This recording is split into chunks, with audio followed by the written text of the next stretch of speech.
लोगों को पंचकर्म थेरेपी का लाभ निशुल्क मिल सके, इसके लिए आयुष मंत्रालय के द्वारा पंचकर्म थेरेपी के लिए अलग से 55 लाख की लागत से भवन निर्माण कराया जा रहा है, जहां आयुर्वेद चिकित्सा पंचकर्म थेरेपी की जा सकेगी।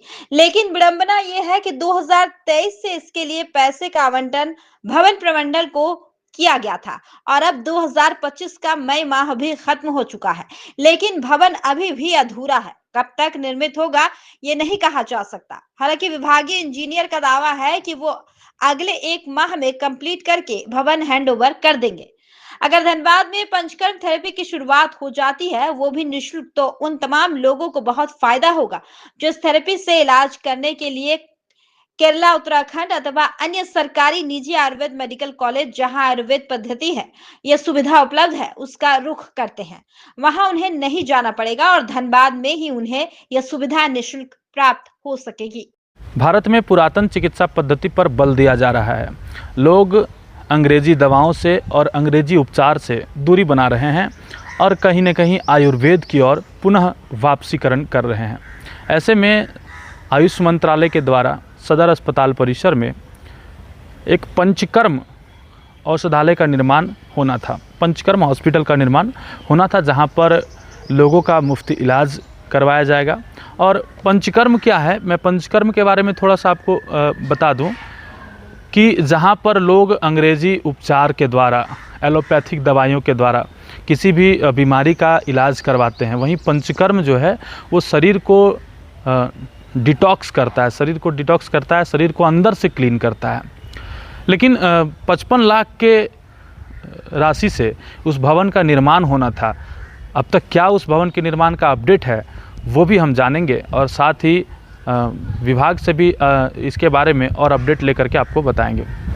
पंचकर्म के लिए भवन प्रमंडल को हमने 55 लाख रुपया 2023 में दिया है और जो ज़मीन उनको अलॉट हुआ है वहाँ पे अभी तक क्या निर्माण हो रहा है उसके बारे में कोई ऑफिशियल जानकारी उनके तरफ से नहीं आया है मुझे अभी तक कोई ऑफिशियल जानकारी नहीं है कोई भी कि तो क्या हो रहा है उसका। इस पर बैठक में चर्चा होती है?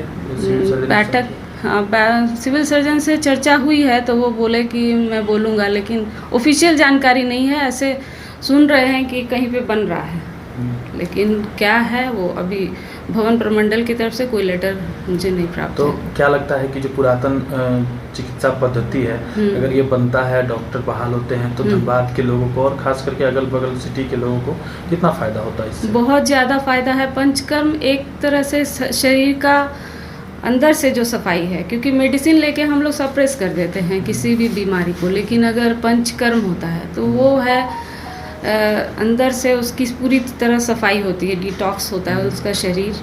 तो पंचकर्म बहुत ही लाभप्रद होगा। Thank you.